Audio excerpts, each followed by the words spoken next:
This is a national issue. Indeed. It has always been a national issue. Indeed. And when you talk about development, it needs to be inclusive, holistic, leaving no one behind. So when you have the issues of teenage pregnancies not being addressed, you are having a sect of people being left behind. These are the teenagers, the girls. Already we have inequality gaps. Already we have different vulnerabilities which women face, yes. So when you talk about teenage pregnancy, you're bringing in the aspect of involving the youth, because our population, it's a young population. So teenage pregnancy, it's an issue that needs to be addressed because you are talking about maternal health. You have a teenage mother, even young as 10, we have seen on social media. Indeed. Young people 10 and she's pregnant, so you do not expect her to give birth. She will die in the process. So this is not a matter of debate or PR. It's a matter of life and death. These are people's lives, and we need to have all stakeholders on board. Indeed. We need to have all hands on deck, and that is why we're here to also talk about the government role, because this is not a blame game.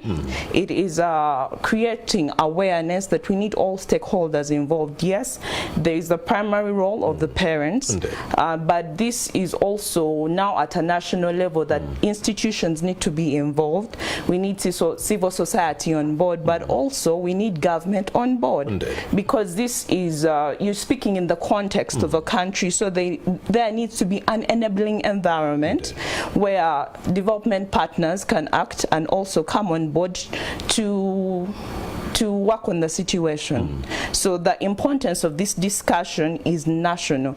Everyone is involved, and when we start talking about government role, we don't want the government to see it as an attack. And it's also very telling when the government goes on the defensive. Why are you going on the defensive? Why don't you come and have a table discussion? Because this is something that involves the whole nation, so we need to have all hands on deck, and we need to have all stakeholders involved. And you believe, as the Women's Pro Bono Initiative, schools should have been open as soon as yesterday, because this is the safest haven for our women and girls? Yes, partly yes, but it's not only the safest haven, because also even when the students go back to school, they return home, and also the school setting, students can still get pregnant even in the school setting. Even the teachers sometimes take advantage. Yes, so even the guidelines that the government has made for mitigating teenage pregnancy, they are structured for the school setting. Indeed. But now what do we do when... within the communities. Now what do we do now that the students are at home? The government needs to look at it from an angle of being proactive and not reactionary. Yes. All right, let's also bring in Patrick Murungi. He is the legal officer for the Women's Pro Bono Initiative. From your findings, Patrick Murungi, and observations, what is the trend of teenage pregnancy within this country, taking into account the effects compounded by the COVID-19 pandemic? Thank you so much, Romeo, and good morning to the viewers out there. So the trend in of teenage pregnancies before and during COVID. COVID has showed that teenage pregnancies have actually boiled over, and we have had a huge increase in teenage pregnancies during this period of time. So if you look at the statistics before, there is UNICEF has produced a report in 2016 about these trends, and you notice that in rural areas we have about 27% of girls getting pregnant. We have 19% in urban areas, and that discrepancy exists because of a number of factors which we shall discuss later on the show. But when you look at the current report, you'll also notice that the rural areas have been more affected in this period of time, because Daily Monitor, I think, did a particular reporting a few days ago, and you'd see areas of Kabong, areas of Oyam, you'd see all those areas, and you go to Kasese, you see those rural areas have been affected so much. Especially the numbers are high. So you had fathers sleeping with their own daughters. It was very callous. Yes, so that too is a big problem. And if if you look at the statistics more on a closer level, you'll notice that 1 in every 4 adolescent girls actually gets pregnant within the rural setting. Within the rural setting, but also even on a national scale. On a national scale beyond that, you'll notice that I have looked at a policy issued by the Ministry of Education on prevention and management of teenage pregnancies, and they have a bit of statistics in there. But they note that 36% of girls actually adolescent girls actually get pregnant. I mean 36% of girls. Of adolescent girls are sexually active, but of these 36%, about 80% do get pregnant. But even of the 80%, 97% do not get to drop out of school. So we have about 3% of those who get pregnant staying in school. That is even before the pandemic. Now, with the pandemic coming into place, you note that you'll have many of these not going back to school because of the environment. It is not as supportive as it should be for these girls, but also the nature of having a child in school when you're also a child is in and of itself a bit difficult. And a distraction. And a big distraction, and has huge ramifications for that. Where has the problem been common, looking at your findings within the rural and urban setups? Where has the problem been common?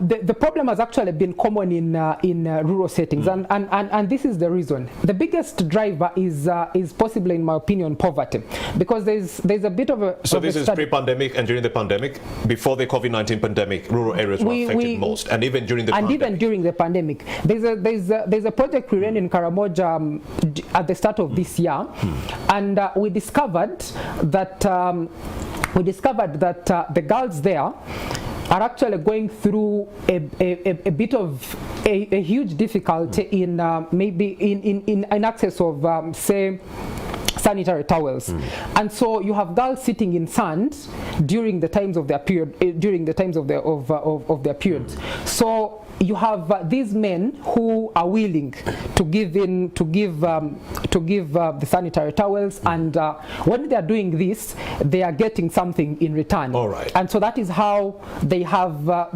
enticed these girls to actually get pregnant. Cross-generational sex is taking place, and also, if you notice, many of these girls lack the basics, because if you look at the urban areas, so poverty is the biggest driver. Poverty is the biggest driver. If you look at the urban areas, for example, you have many of these children, with all due respect, in gated communities. They are not moving out. They are ordering most of their things online. But in rural areas, you have a child or a girl traveling a long distance to go and fetch water, to go and access some of these basics. And in that period of time, they get to get in harm's way in most of the time. And so that, for me, is part of the biggest problem. All right, that is Patrick Murungi, the legal officer with the Women's Pro Bono Initiative. We also do have Maria Bukirwe. Maria, let's talk about the other causes of the skyrocketing teenage pregnancies in Uganda, beyond what you've noticed during this COVID-19 pandemic. What are some of the other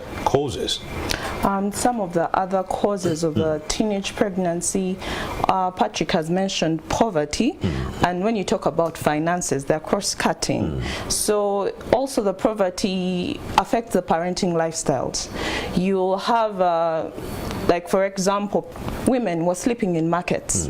You can imagine an environment where a mother has to go with her young girl to the market setting. The security in the market setting. You can imagine what happens to such a young girl. Then also another situation where the mother has to leave the young children at home. They're sleeping in a market setting, and the young child is left at home to take care of other young children.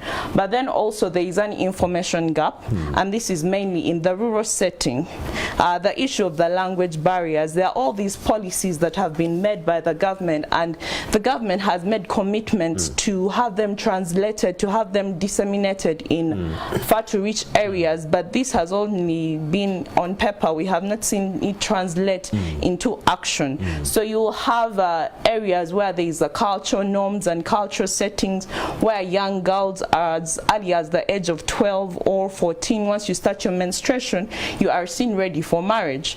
And that is a cultural setting that has also been fueled by the pandemic. Girls are being seen as a commodity. And this is not only also in the cultural setting in rural areas, but we have seen on social media where women are being objectified even by top officials, or you are seeing people who you'd consider elites who would know these issues better. When you talk about teenage pregnancy, gender equality comes into play, but we have seen issues of sexual harassment online, and this also translates into the physical sexual harassment. You have seen online gender-based violence, but also this translates physically. And then when you talk about enforcement agencies, these are agencies which are viewed in the eyes of the people not as user-friendly.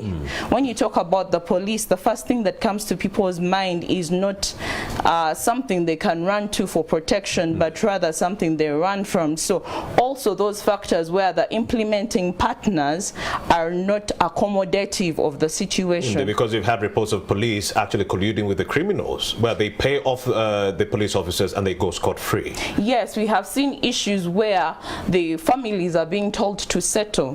Just recently we were in Chirandongo refugee settlement, and we were addressing young girls, talking about gender-based violence, and we were asking them what issues they face, and they were talking about how gender-based violence in the refugee settlement is seen as something, as a small issue, something you can talk about. Yeah, they just slapped you, or these are some small things, you go and settle it out. A young girl has been defiled, and they are being told to settle it out, talk it over, and maybe marry off the girl, and then maybe you preserve the reputation of the family. But this is not only seen in those settlements, it's also in some urban settings where young girls are sold off or exchanged for bride price. But then also the patriarchal setting, yes, where more importance is placed on the boys, and then you see a place where girls are being neglected, so they resort to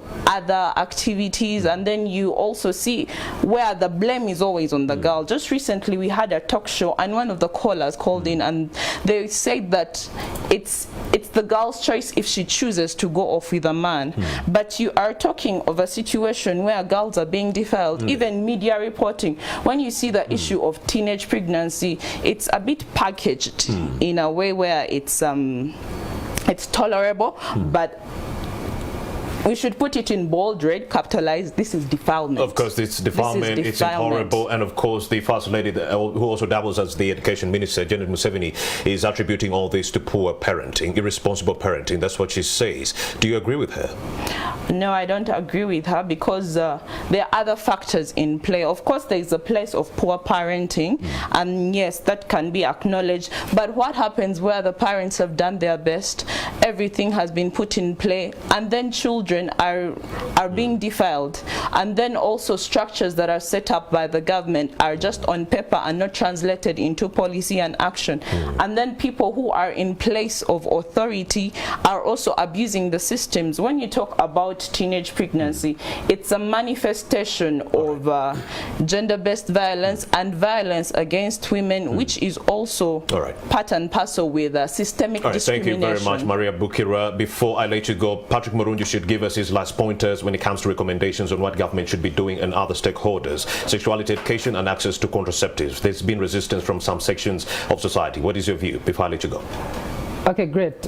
So in respect to that, I think we need to look at it beyond just the now. We need to look at it with we need to give it a lens whereby we look at what would be happening in about 10 to 15 years, because the children or those girls that are going to give birth now are going to have we're going to have a huge number of children who will not have gone to school, probably a huge number of children who will not have access to education, and this boils over to low productivity of the country. So what I would suggest that the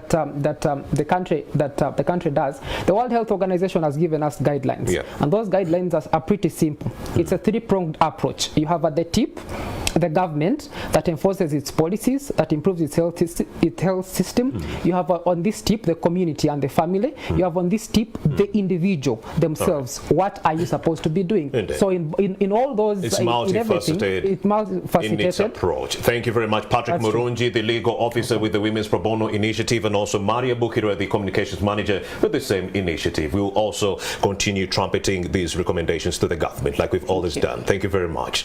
And of course, there's another conversation largely centering on the women within the informal sector. We'll have Florence Achiro and also Ms. Tukahirwe Martha coming through shortly after this break. We'll be right back.